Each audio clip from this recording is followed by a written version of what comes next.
Au Capitole.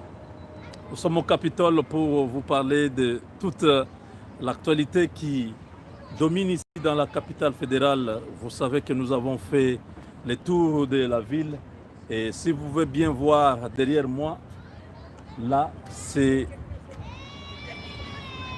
le musée ou, disons, pas le musée, mais la librairie du Congrès américain.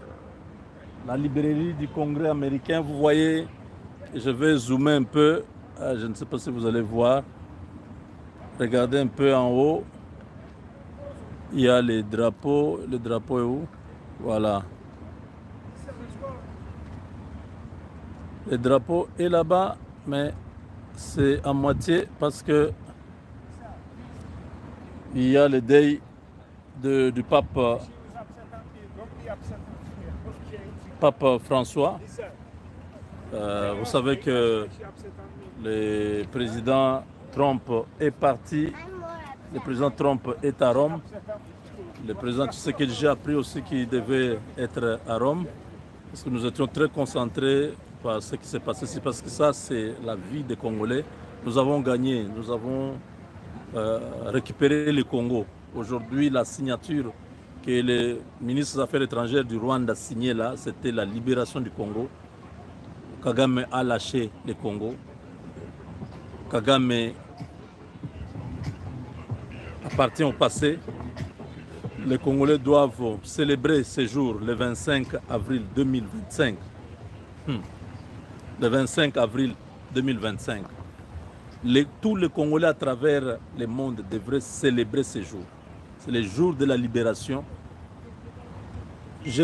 Pourquoi je dis que c'est le jour de la libération? Les textes que vous avez vus, l'accord que vous avez vu être signé, ce n'est pas le Congo ni le Rwanda qui a proposé, c'est l'Amérique seule qui a proposé ça. Pas proposé, qui a imposé, parce qu'il ne leur a pas dit, bon, je vous propose ce texte, vous allez signer ou pas. Non. L'Amérique a dit, je vous ai laissé beaucoup de temps pour qu'une solution soit trouvée.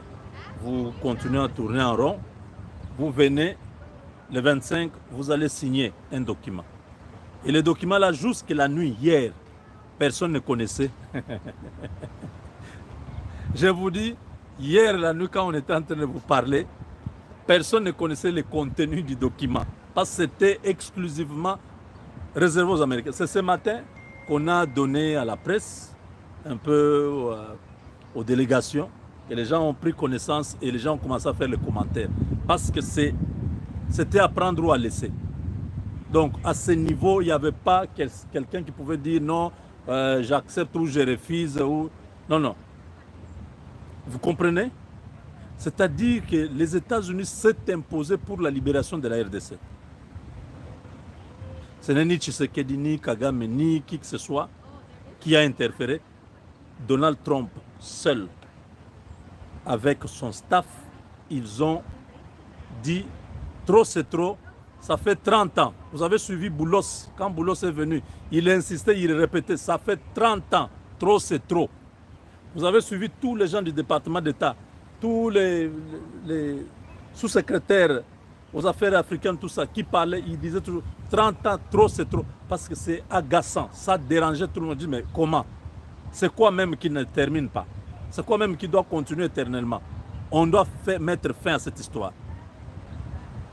Toutes les raisons qu'on évoque par les Rwandais, on s'en fout.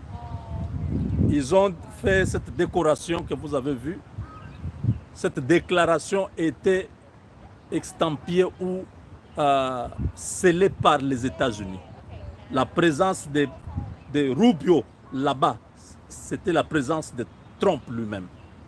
Parce que Kaykwamba a représenté Tshisekedi et Nduyungire a représenté Kagame. Donc, Rubio qui était là représentait Donald Trump. Ce n'est pas une histoire où dehors là vous allez voir les Français commencer à commenter juste pour mépriser ça et dire voilà la RDC, les Rwandais ont signé un accord de principe. Ce n'est pas un accord de principe, c'est un accord. Vous comprenez? Le Rwanda a 7 jours pour dégager la RDC. Ils ont posé les problèmes, mais ces gens-là vont aller où avec du matériel et tout ça. Bon, on a dit, bon, d'abord vous signez, vous avez 7 jours, d'autres histoires, d'autres contraintes opérationnelles. On va voir. Les Français vont chercher à minimiser cette histoire. Ils ont compris qu'ils ont perdu. Ils ont soutenu le Rwanda toutes ces années. Ils nous ont déstabilisés. Aujourd'hui, ils ont honte. Nous avons vu la délégation rwandaise honteuse en train de sortir de la salle. C'est parce que c'était les États-Unis qui les a mis sous contrainte pour venir. Si c'était l'ONU, Kagame allait même bouder ça. Parce qu'on leur a dit, vous ne venez pas, on prend acte et les conséquences, vous allez les vivre. C'était ça, on attendait que les Rwandais arrivent.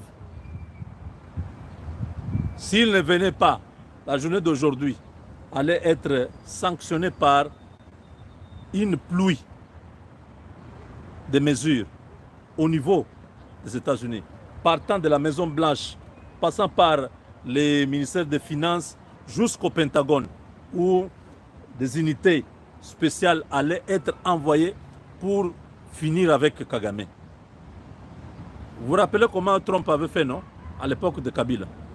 Il avait détaché une unité d'une centaine de personnes pour aller en Afrique. Donc c'était ça. On a vu que le Rwanda, on appelle en Angola, Kagame refuse de venir. On les appelle ici, ils font des manœuvres. On appelle là-bas, ils sont en train de jouer au cache-cache. On les attendait ici. S'ils n'étaient pas venus avant-hier, c'était quel jour? Non, il y a, je crois, 2 jours. S'ils n'étaient pas venus, les Américains avaient déjà leur plan. Ça allait barder. Ils sont venus, ils ont signé, c'est-à-dire, ils ont accepté de respecter les résolutions de l'ONU. Ils doivent aller mettre ça en œuvre. Ils ont 1 semaine.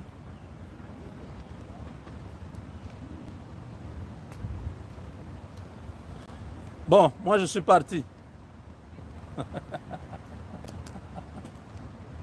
Aïe, aïe, aïe. Vous voulez voir où je suis, hein? Regardez.